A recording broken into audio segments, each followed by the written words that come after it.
جانداروں کا ارتقاء، اب بات چل رہی ہے جانداروں کے ارتقاء کی، اب بات چل رہی ہے ایک نظریے کی جس کو کہا جاتا ہے ایوولوشن آف لائف فارم، جو کہ ایک تھیری ہے، ٹھیک ہے نا؟ یہ جو تھیری ہے، یہ تھیری کی ابتدا کہاں سے ہوئی؟ یہ تھیری کی جو ابتدا ہوئی، یہ ابتدا ہوئی روایتی مذہب ادب، روایتی مذہبی ادب ہمیں خصوصی تخلیق مطلب اسپیشل کریشن کے نظریے کے بارے میں بتاتا ہے۔ نارملی ہم یہ کہتے ہیں کہ ہمارے پاس اسپیشل کریشن تھیری ہے، ہم یہ کہتے ہیں کہ بھئی ہمارے پاس جو مذہبی کتابیں ہیں، وہ مذہبی جو بکس ہے، وہ یہ بتاتے ہیں کہ جو ایوولوشن ہوا وہ بہت اسپیشل ٹائپ کا ایوولوشن تھا۔ تو جو مذہبی روایت جو آتی ہے یا مذہبی جو طبقہ ہے اس کے طرف سے یہ بات جو آتی ہے کہ وجود کیسا ہوا ہوگا، تو ہم کہتے ہیں کہ وہاں پر کیا ہوا ہوگا، اسپیشل کریشن۔ تو ایک اور تھیری ہے، اس تھیری کو کیا کہا جاتا ہے؟ اس تھیری کو کہا جاتا ہے اسپیشل کریشن تھیوری۔ کیا کہا جاتا ہے اس کو؟ Special creation theory. اور یہ جو اسپیشل کریشن تھیوری یہ کس کی طرف سے آتی ہے؟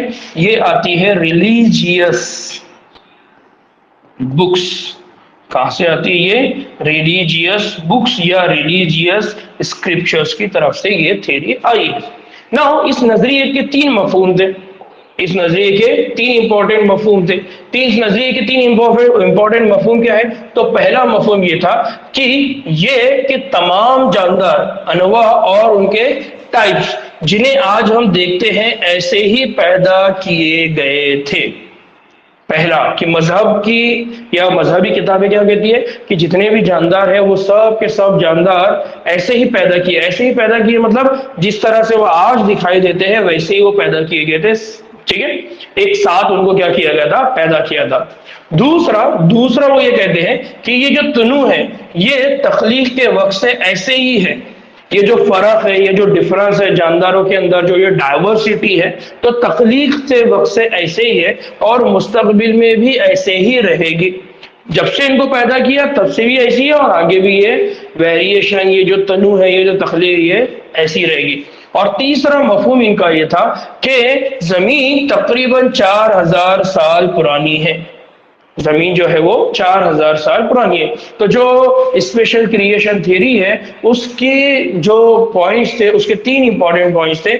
پہلا پوائنٹ یہ تھا کہ جتنے بھی جاندار ہیں ان کو ایک ہی بار پیدا کیا گیا۔ دوسرا یہ تھا کہ جتنے بھی تنوع ہے، جتنے بھی جاندار ہیں اس کے اندر جتنے بھی تخلیق ہے، جتنے بھی جاندار ہیں ان کے اندر کوئی ایوولوشن نہیں ہوا، ان کے اندر کوئی ارتقاء نہیں ہوا، جیسے وہ آج ہے آگے بھی ویسے ہی رہیں گے۔ اور جو لاسٹ تھا کہ زمین جو ہے یہ صرف 4000 سال پرانی ہے۔ تو ہوا کیا کہ 19ویں صدی کے اندر ایک سائنٹسٹ ہے، 19ویں صدی میں کیا ہوا؟ 19ویں صدی کے دوران ان تمام خیالات کو سختی کے ساتھ کیا گیا، چیلنج کیا گیا، ان کو کہا گیا کہ یہ غلط ہے۔ اور یہ بات کس نے کہا؟ یہ بات کیا چارلز ڈارون۔ یہ بات کہاں سے سٹارٹ ہوئی؟ Charles Darwin. تو چارلز ڈارون نے کیا کیا؟ چارلز ڈارون نے اپنے مشاہدات، اپنے تجربے، اپنے آبزرویشن کی بنیاد پر جو انہوں نے ایک جہاز میں سمندری سفر کے دوران کیے تھے، جس کا نام کیا تھا؟ اس کا نام تھا HMS بیگل۔ کیا نام تھا اس جہاز کا؟ HMS بیگل۔ تو یہ ڈارون ہے اور یہ ان کا جہاز ہے جو میں آپ کو دکھا رہا ہوں۔ اور انہوں نے یہ نتیجہ اخذ کیا کہ موجودہ جاندار اقسام میں مختلف درجوں کی شباہتیں جو ہے وہ نا حرف آپس میں، یعنی ان کا کیا کہنا تھا کہ جتنے بھی موجودہ جاندار ہیں ان کی جتنی بھی اقسام ہیں وہ مختلف درجوں میں الگ الگ لیول پر کیا شو کرتے ہیں؟ شباہتیں، سملیرٹی۔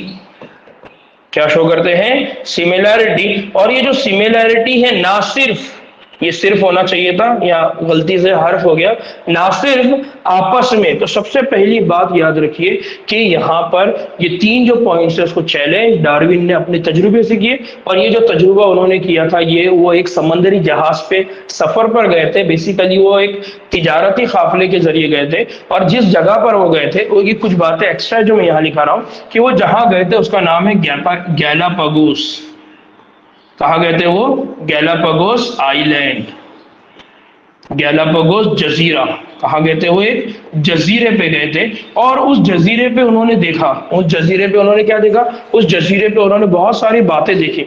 उसमें से जो पहली बात उन्होंने कही है, ये बात को याद रखना है बच्चों, पहली बात उन्होंने क्या कहा कि जानदारों की जितनी भी अकसाम है उसमें मुख्तलिफ दर्जों की शबाहतें और क्या बोलते हैं हम उसको, सिमिलैरिटी है। और ये जो सिमिलैरिटी है, ये सिमिलैरिटी ना सिर्फ आपस में होती है, ये सिमिलैरिटी ना सिर्फ आपस में होती है, बल्कि ये जो सिमिलैरिटी वो शो कर रहे हैं, वो जो सिमिलैरिटी वो दिखा रहे हैं, वो सिर्फ आपस में नहीं होती बल्कि इन अक़साम के साथ भी होती है जो कई मिलियन साल पहले रहती थी। यानी आज जो जानदार है वो और जो मिलियन साल पहले रहते थे वो, जिसको क्या कहते हैं? जिसको कहा जाता है एक्सटिंक्ट। जिसको क्या कहा जाता है? एक्सटिंक्ट। एक्सटिंक्ट का मतलब ये है जो खत्म हो गई, वो जानदार जो क्या हो गए? खत्म हो गए। उन जानदारों की वो बात करता है कि यहाँ से कई सौ साल पहले जो जानदार रहते थे वो भी, और आज जो जानदार है वो एक दूसरे के साथ क्या शो करते हैं? सिमिलैरिटी, एक जैसे दिखाई देते हैं। बहुत से जानदारों की ऐसी अकसाम अब मौजूद नहीं है। उनका ये बोलना है कि ऐसे कई सिमिलैरिटी दिखाने वाले जानदार जो है वो आज मौजूद नहीं है। फॉर एग्जांपल हम डायनासोर की बात करते हैं, डायनासोर आज मौजूद नहीं है, लेकिन कहीं ना कहीं हम जब मगरमच्छ को देखते हैं तो वो उसके जैसा दिखाई देता है ना, इस तरह की बातें वो बोलता था। फिर जानदारों की मुख्तलिफ अकसाम गुजरते सालों के साथ नापेद हुई है।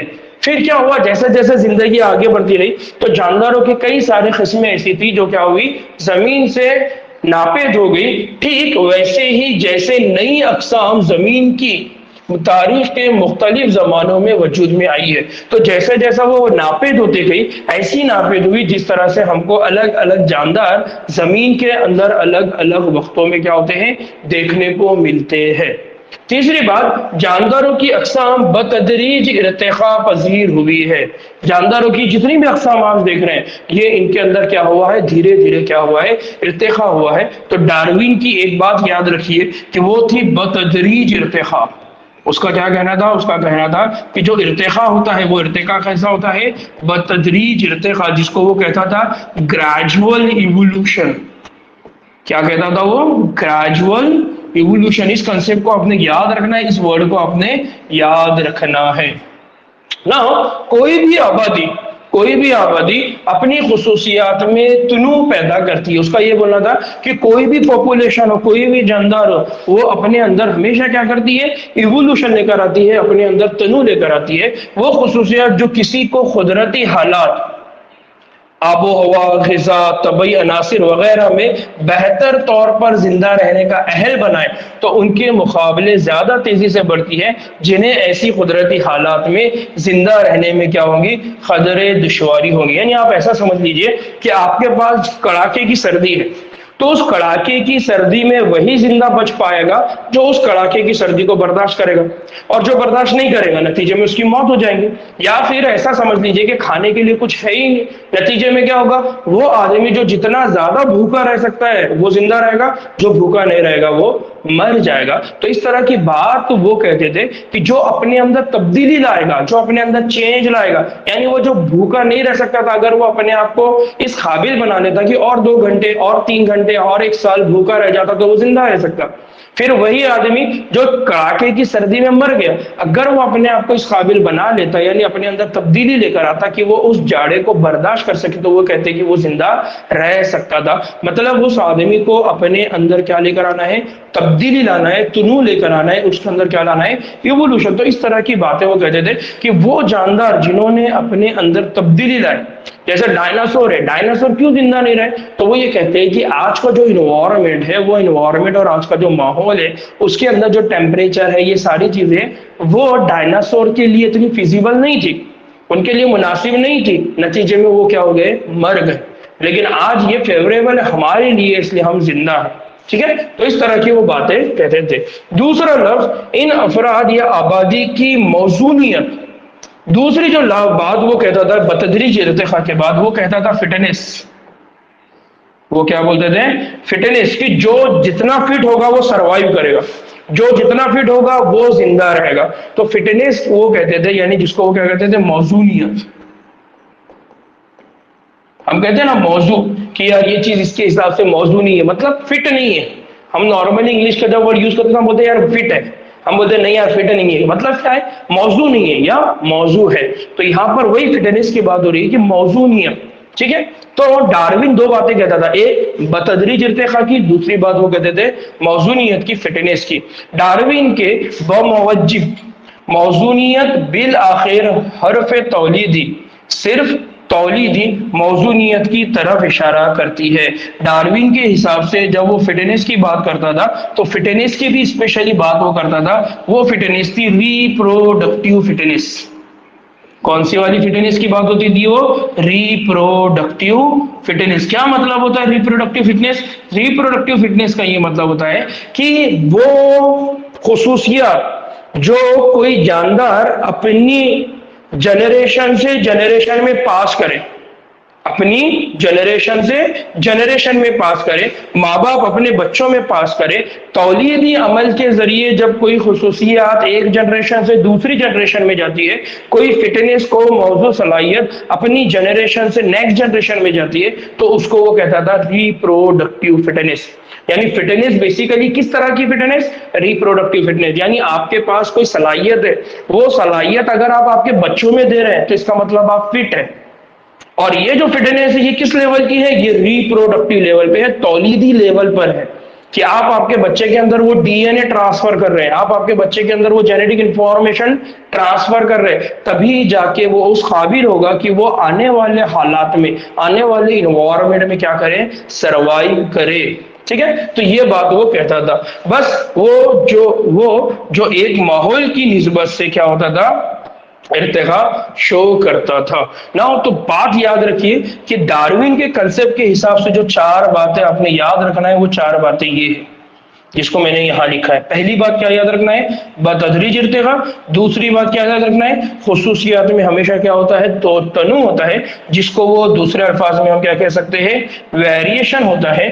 फिर उसके बाद क्या होता है? मौजूनियत यानी तौलूदी मौजूनियत यानी फिटनेस। और उसके बाद क्या होता है? कुदरती इंतखाब। इस कुदरती इंतखाब को इंग्लिश में क्या कहा जाता है? Natural selection. क्या होता है? Natural selection. तो जब कोई चीज फिट होती है तो कुदरत उसको क्या कर लेती है? सेलेक्ट कर लेती है, माहौल उसको क्या कर लेता है? सेलेक्ट कर लेता है, नतीजे में वो क्या रहता है? जिंदा रहता है। तो इसी को उन्होंने क्या कहा?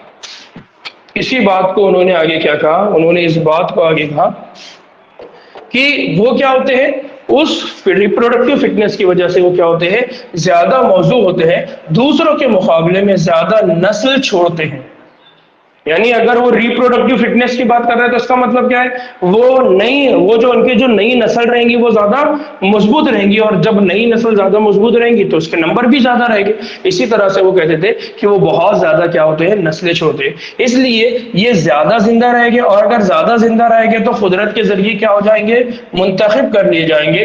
फिर इसने इसी को कहा कुदरती इंतखाब, जिसको कहा जाता है नेचुरल सिलेक्शन। और उनका ये कहना था कि ये जो नेचुरल सिलेक्शन है ये असल में एक तरह का मैकेनिज्म है जो क्या करता है? इर्तिखा के लिए जिम्मेदार है। इसलिए डार्विन ये कहता था कि इर्तिखा का एक मैकेनिज्म वो कौन है? नेचुरल सिलेक्शन, कुदरती इंतखाब। तो कुदरत क्या करती है? कुदरत उसी को सेलेक्ट करती है जो फिट है, कुदरत उसको निकाल देती है नेचर से जो क्या है? अनफिट है। ठीक है, तो अब बात को थोड़ा सा समझ लीजिए कि आपकी क्लास में अगर वही बच्चे पास होंगे जो स्ट्रगल करेंगे, जो मेहनत करेंगे, आपके दरमियान में कंपटीशन रहेगा, लेकिन इस कंपटीशन में जीतेगा वो जो ज्यादा स्ट्रगल करेगा, यानी जो अपने अंदर तब्दीली लाएगा। कि अगर कोई 1 घंटा पढ़ रहा है, 2 घंटा पढ़ रहा है, तो वो 3 घंटे पढ़ रहा है। अगर कोई 10 घंटे पढ़ रहा है तो वो 12 घंटे पढ़ रहा है, मतलब उसने उस पूरी पॉपुलेशन से वो अलग है। और नेचर क्या करेगा? उसको सेलेक्ट करेगा। सेलेक्ट करेगा का मतलब ये है कि उसको कामयाबी मिलेगी। इस तरह की बातें वो यहाँ पर बताता था, जिसको मैंने आसान एग्जाम्पल के जरिए आपको समझाने की कोशिश की। नाउ आइए हम ये भी याद रखें कि एक माहिर फितरत, उनका नाम था अल्फ्रेड वल्लास। क्या नाम था उनका? अल्फ्रेड वल्लास। अल्फ्रेड वल्लास। ना मैं हमेशा इसको अल्फ्रेड वल्लास बोलने के बजाय अल्फ्रेड वल्लास बोलता हूँ ताकि वो याद रहे।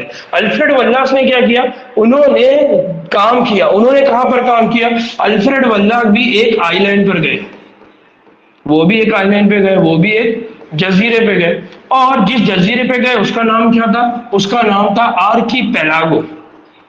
उसका नाम क्या था, आर्कीपेलागो।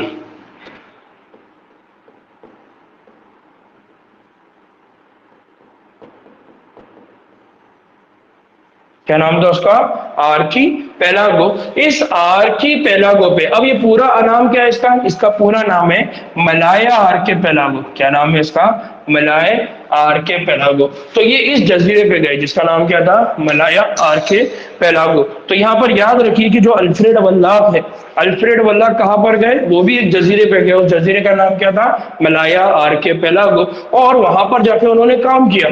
उसने भी तकरीबन इसी वक्त में इससे मिलते जुलते नतायज क्या किए, अख्ज किए। यानी जो बात डार्विन कह रहे थे उसी बात को किसने बताया, अल्फ्रेड वल्लास ने। उन्होंने क्या किया, उन्होंने कहा कि जिस वक्त वो काम कर रहे थे उसी दौरान उनको बज़ाहिर नए उज़ूयों की पहचान हुई।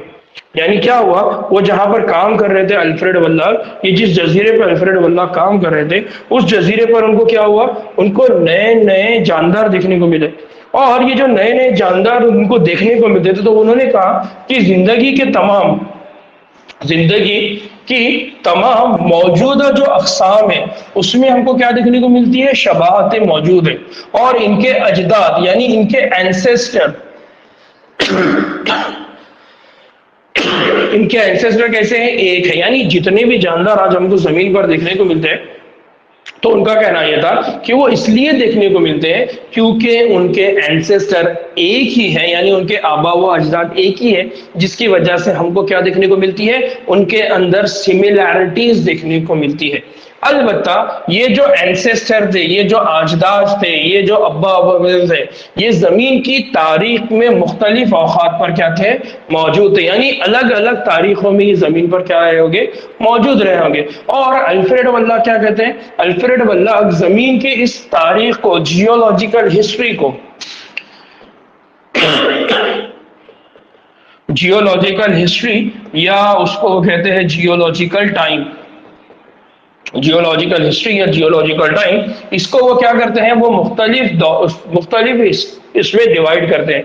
एक तो वो कहते हैं कि वो एरा रहा होगा, वो एक पीरियड रहा होगा, और उसको क्या करते हैं, वो इपोक में क्या करते हैं, डिवाइड करते हैं। तो वो क्या करते हैं, अहद में, जमाने में और दौर में, यानी इपोक्स, पीरियड और एरा में जमीन की अर्जियाती तारीख यानी जमीन की जो हयाती तारीख है उसको वो डिवाइड करते हैं। और उनका कहना यह था कि जो जमीन की अर्जियाती तारीख है, जमीन की जो लियोलॉजिकल टाइम है या जमीन की जो जियोलॉजिकल हिस्ट्री है, उस हिसाब से हयातियाती यानी जो बायोलॉजिकल हिस्ट्री है, जो बायोलॉजिकल हिस्ट्री है वो बहुत ज्यादा क्या है, तारीख साथ क्या है, करीबी ताल्लुक रखती है। तो इसका मतलब ये है लॉजिकल एरा, जितना ज्यादा जमीन पुरानी है उतना ही कौन ज्यादा पुराना है, बायोलॉजिकल एरा। तो वो यहाँ पर बहुत सारी बातों में से एक बात जो बोलते हैं वो ये बोलते हैं कि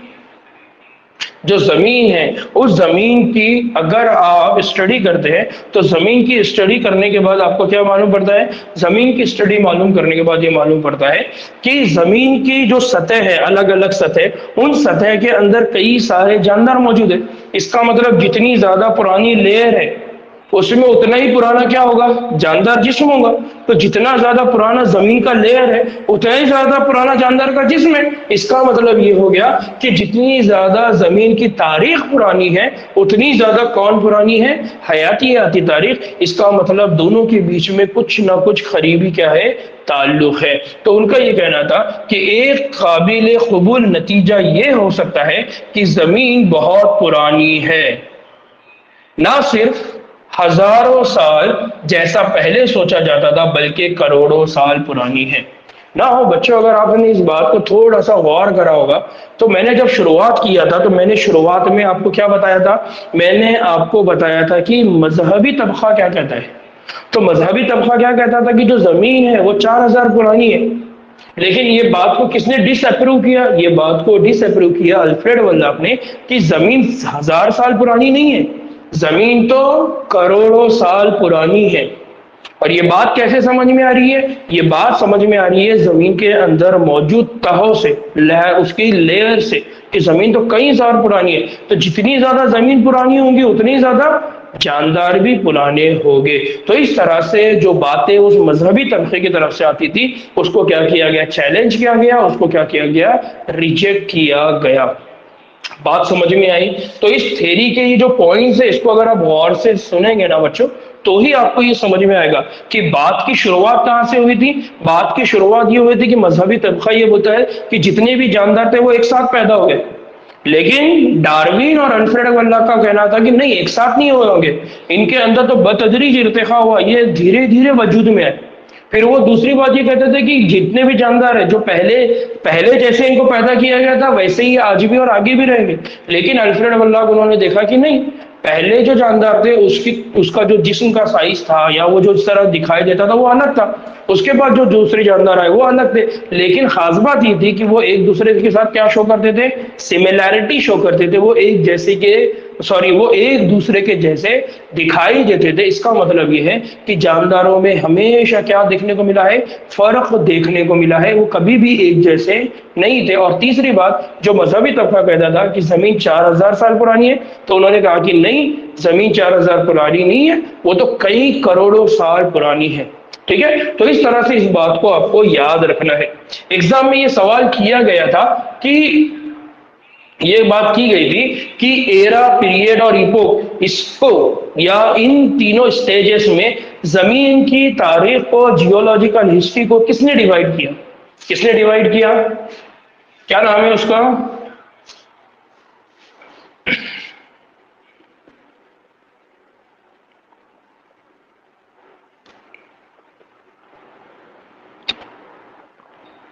الفریڈ ولف۔ کون ہے؟ Alfred wolf. یاد رکھیے، اس کو ایگزام میں سوال کیے جاتے ہیں۔ ٹھیک۔